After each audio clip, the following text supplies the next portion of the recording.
महाराष्ट्र में हनुमान चालीसा और loud speaker का विवाद अब पूरी तरह से पक्ष और विपक्ष के बीच की लड़ाई का मुद्दा बन चुका है। और इस बीच राजद्रोह के आरोप में गिरफ्तार अमरावती से निर्दलीय सांसद नवनीत राणा और उनके विधायक पति रवि राणा को लेकर शिवसेना सांसद संजय राउत ने एक बड़ा खुलासा किया है। उनके चुनावी हलफनामे को सार्वजनिक करते हुए दावा किया कि राणा दंपति ने अंडरवर्ल्ड डॉन दाऊद इब्राहिम के गुर्गे और बिल्डर यूसुफ लकड़ावाला से 80 लाख रुपए का लोन लिया है।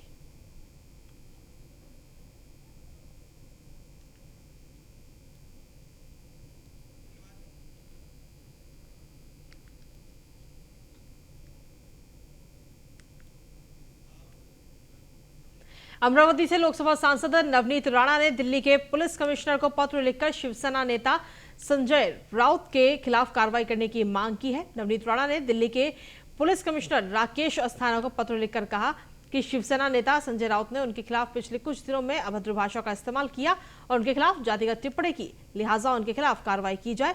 नवनीत ने आरोप लगाया कि संजय राउत ने शिव सैनिकों को मेरे घर का घेराव करने के लिए उकसाया। उन्होंने कई मौकों पर हमें बंटी बबली 420 कहकर भी बुलाया। इससे पहले रविवार को नवनीत राणा ने लोकसभा स्पीकर को पत्र लिखा था। इसमें उन्होंने लिखा था कि उन्हें गैरकानूनी तरीके से गिरफ्तार किया गया, पुलिस हिरासत में उनके साथ अमानवीय व्यवहार किया गया।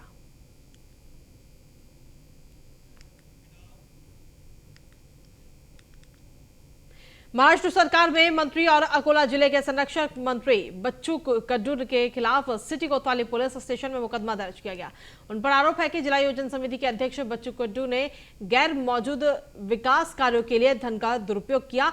इस मामले में वंचित बहुजन अघाड़ी के डॉक्टर धैर्यवर्धन पुंजकर ने अकोला जिला न्यायालय में धारा 156(3) के तहत अर्जी दाखिल की थी। मामले की सुनवाई के बाद अदालत ने मंगलवार को उनके खिलाफ मामला दर्ज करने का आदेश दिया। मंत्री बच्चू कड्डू पर 1,95,00,000 रुपए के घोटाले का आरोप लगा है।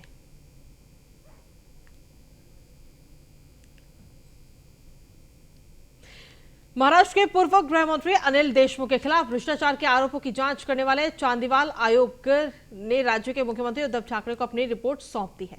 करीब 1 साल तक चली जांच के दौरान आयोग ने देशमुख, बर्खास्त पुलिस अधिकारी सचिन वाजे और अन्य के बयान दर्ज किए हैं।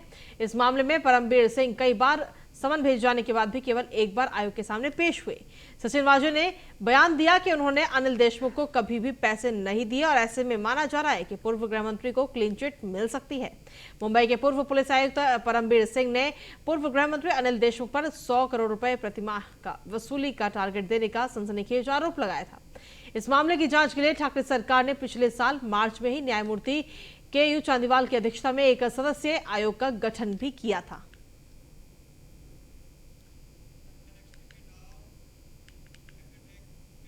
वहीं मुंबई के पूर्व पुलिस कमिश्नर परमबीर सिंह को एक बार फिर से बड़ा झटका लगा है। सीबीआई ने उनके खिलाफ दर्ज जबरन वसूली, रिश्वतखोरी और भ्रष्टाचार मामले में 3 अलग-अलग जांच शुरू कर दी है।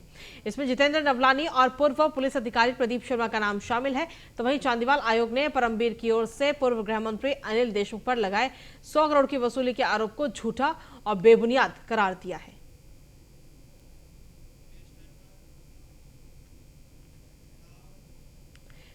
महाराष्ट्र सरकार में कैबिनेट मंत्री छगन भुजबल ने नासिक जिला कलेक्ट्रेट दफ्तर में आयोजित विभिन्न कार्यों की समीक्षा बैठक को संबोधित किया। इस दौरान भुजबल ने कहा कि नासिक जिले के मुंडे गांव इगतपुरी में दादा साहेब फाल्के फिल्म निर्माण के लिए बहुत अच्छी और उपयुक्त जगह है। साथ ही चूंकि ये मुंबई और पुणे से जुड़ा हुआ है, इसलिए मुंबई को फिल्म उद्योग से जोड़ना सुविधाजनक होगा। उसी तरह ये स्थानीय लोगों के लिए छोटे और बड़े व्यवसाय भी शुरू करने के लिए अनुकूल माहौल बनाने में मदद करेगा। इसलिए फिल्म निर्माण की एक परियोजना रिपोर्ट तैयार कर फिल्म निगम की मदद से सरकार को प्रस्तुत की जानी चाहिए।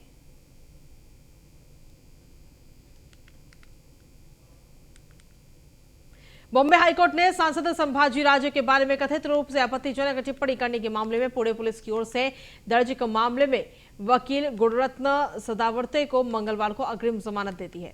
न्यायमूर्ति विनय जोशी ने कहा कि अगर गिरफ्तार किया गया है तो सदावर्ते को 25,000 रुपए के निजी मुचलके और इतनी ही राशि की जमानत पर रिहा किया जाना चाहिए। राहत इस शर्त पर मिलेगी कि वो भविष्य में ऐसा अपराध नहीं करेंगे। उन्हें 4, 5 और 6 मई को जांच अधिकारी के सामने पेश होने और जांच में सहयोग करने के लिए भी कहा गया है। नवनीत राणा जो जेल में है, उनका एक अंडरवर्ल्ड कनेक्शन सामने आया है मनी लॉन्ड्रिंग के मामले में।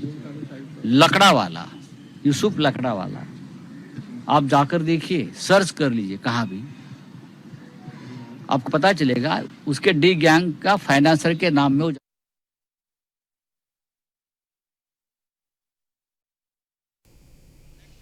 वहीं पुणे शहर के कोंडवा के परगे नगर इलाके में एक साथ 5-6 गोदामों में आग लगी और सूचना पर दमकल कर्मी दल के साथ मौके पर पहुंचे और कड़ी मशक्कत के बाद आग पर काबू पाया। लेकिन इससे पहले करोड़ों की कीमत का सामान जलकर राख हो गया। आग कैसे लगी इसका ये अभी तक साफ नहीं हो पाया। गोदामों में आग लगने के कारणों का पता लगाया जा रहा है।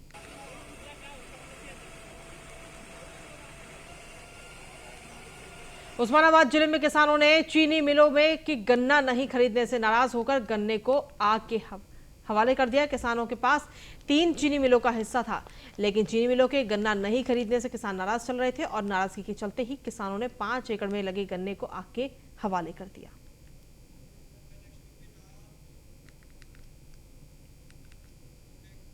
इस साल होने जा रहे 75वें कांस फिल्म फेस्टिवल के लिए जूरी मेंबर्स की अनाउंसमेंट हो चुकी है। फिल्म फेस्टिवल के जूरी पैनल में बॉलीवुड एक्ट्रेस दीपिका पादुकोण का नाम भी शामिल है, तो वहीं फ्रांस के एक्टर विसेंट लिंडन को जूरी का प्रेसिडेंट बनाया गया है।